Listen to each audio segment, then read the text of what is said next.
I haven't talked to anyone about this and it's just been eating away at me. Just needed to let it all out. Okay, so my wife is on a business trip and I miss her really bad in many ways.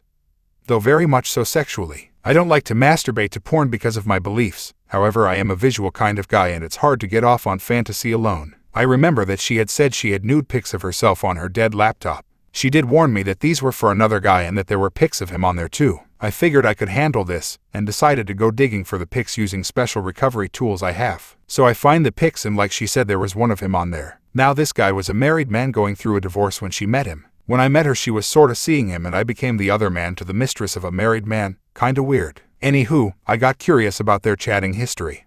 So I proceeded to use some specialized software to decode the .dat file of her Yahoo Profiles chat logs. I found several chats with several guys all months or years before we even knew of each other's existence. These chats were pretty explicit. Some were with guys she only met and chatted with online.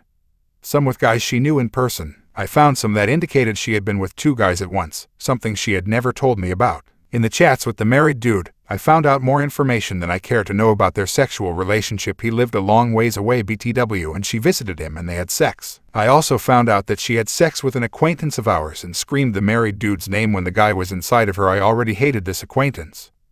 Now I hate him more. She had told me early in our relationship that she had been raped by her first HS boyfriend. I of course was just glad she was comfortable telling me and trusted me enough to do so. I didn't ask for details. I found in the chats with her married dude that she wasn't raped vaginally. She was still a virgin when it happened, but rather anally. She told her BF she wasn't ready and so he anally raped her. She never told me this. We had tried anal before and she was nervous about it though she suggested it. And now it makes sense why she was nervous. Had I known I would probably never have agreed for fear of bringing up traumatic memories. I read a lot of the chats, but ended up stopping because I was getting sick to my stomach due to the thought of some other guy being inside of her. I know this is stupid because this was all way before we met, and she had told me about some things but didn't go into detail. Though I also at one point said that I didn't really want to know or hear about her past encounters, just kinda made me uncomfortable. I was a virgin when I met her, so I don't really have any past experiences to worry about. She was the second girl I ever kissed. And the second ever BJ. She also did tell me about the 2 guys incident in person. It somehow came up in pillow talk after sex. Turns out she was in bed with 2 guys and told them she felt like a slut and made one get out. He watched while the other had her. Again, I know this is stupid of me, but I can't stop thinking about her and some other dudess going at it. I realize this is my own feelings of inadequacies and that it is my own problem. Not hers. I am getting over it, but it's rough. Update for anyone interested. We were talking last night and we ended up on the topic of our past encounters. Not sure how it started, but I think it had to do with the married dude calling her up out of the blue first time she'd talked to him on the phone since we got married. She only talked to him for a few seconds, said he was babbling about something and had no clue what he was talking about. I remained perfectly calm through it all. We had a great heart-to-heart and we talked about pretty much everything I had discovered, even the 2 guys thing. Better explained, I didn't tell her I already knew. Just let it come from her. I did let her know about my insecurities and fears that I won't be good enough or something. She assured me that has no grounds in reality. I even asked her why she ended up choosing me over the person she was already involved with. She explained that right off the bat she could tell that I could love her more and be a better man that she needed than he could. Because of his broken heart for his soon-to-be ex-wife, she knew that he could never give her the love that I could.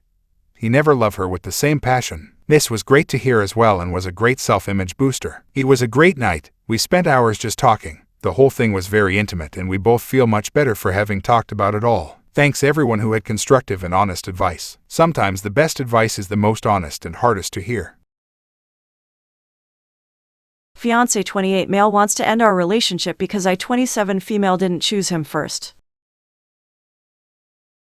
I'm sorry if this whole thing sounds a little rushed, but my fiancé Ryan, who I've been with for 7 years, told me today that he's not sure whether he wants to be with me anymore, and I realize it may sound stupid, but I love him so much. It feels like my world is falling apart around me. I don't know what I can do. This all started a couple days ago when we were celebrating our anniversary. We invited a bunch of people, including one of my closest friends, Ellie. She noticed my fiancé being affectionate towards me and made some stupid comment about how she told me so that Ryan would be better for me than my ex Andy. My fiancé was a little confused and asked Ellie what she meant. Back when I was in college, Andy and Ryan both asked me out to the same event. I'd known Ryan since high school and we'd always had a thing, but we weren't a couple. On top of that, he went to another college that was a half-hour drive away from me. Andy went to my college, his dorm was a 5-minute walk away, and he was someone completely new. I began to feel like my relationship with Ryan wouldn't be exciting enough because we already knew almost everything about each other. With the added headache of being half an hour away from each other, despite Ellie's protests, I decided to go with Andy. I know my reasoning is beyond stupid, but I never thought that this decision had the potential to blow up my future. Ryan was already hurt that I declined his request to go on a date.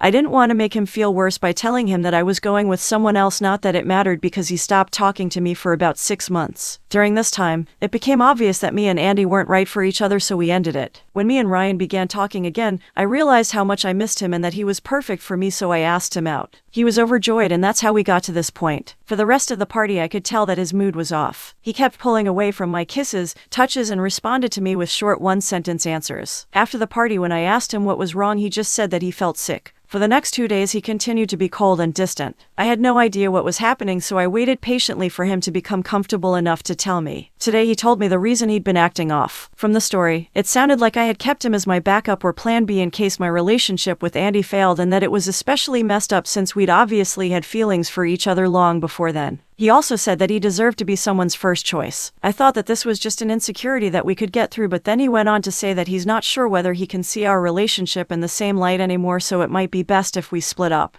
I pleaded with him that we don't need to take it that far and that we should go to counseling or even just live separately for a few days while he thinks about whether this is what he actually wants. So far, he hasn't said anything except that he absolutely refuses to go to therapy. I can tell that this is weighing on him heavily because he's been drinking more than usual, but I don't know what to say to make him feel better. We've had a beautiful relationship. He's never been overly jealous or possessive, and although neither of us are perfect, I couldn't ask for a more loving, respectful, intelligent, and charming soon-to-be husband. I don't understand how all of that could come to an end for a foolish mistake that I made 7 years ago. I don't know exactly what I'm looking for by posting on here, but if anyone has any advice, please let me know.